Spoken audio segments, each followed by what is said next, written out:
Je vais reprendre la mise en situation numéro 3 et modifier cette question. Donc imaginez qu'à la place de développer et réduire l'expression, on est à la place, on a l'expression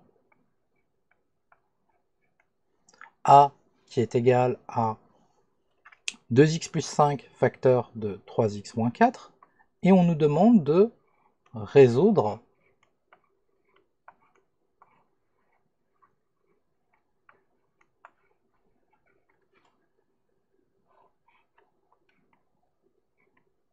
a égale 0. Ceci revient à poser l'équation suivante. Étant donné que a est égal à 2x plus 5 facteur de 3x moins 4, il suffit de remplacer, ou plutôt de substituer 2x plus 5 facteur de 3x moins 4 égale 0. Évidemment, quand on est en face de ce genre d'équation, on a envie de tout développer et puis d'essayer de résoudre. C'est une très mauvaise idée, puisque en général, vous arrivez à une équation avec des x carrés que vous ne savez pas résoudre en troisième. Par conséquent, il vaut mieux utiliser une autre propriété, qui est celle-ci. Un produit de deux nombres réels est nul si et seulement si au moins l'un des deux termes est nul.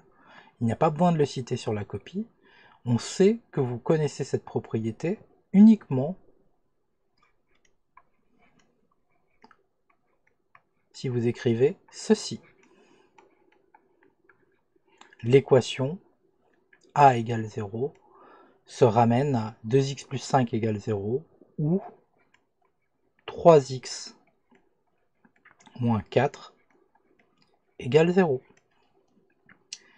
Et ensuite, on va résoudre ces deux équations indépendamment. Donc 2x plus 5 égale 0. Ça revient à 2x égale moins 5. Et ça revient à x égale moins 5 demi. On peut aussi écrire moins 5 le tout divisé par 2, mais moi je préfère moins 5 demi. On s'occupe ensuite de l'autre équation, donc où 3x moins 4 égale 0 devient 3x égale 4, et 3x égale 4 devient x égale 4 tiers. Par conséquent, l'équation a égale 0 admet deux solutions, x égale moins 5 demi ou x égale 4 tiers. Et maintenant, c'est fini.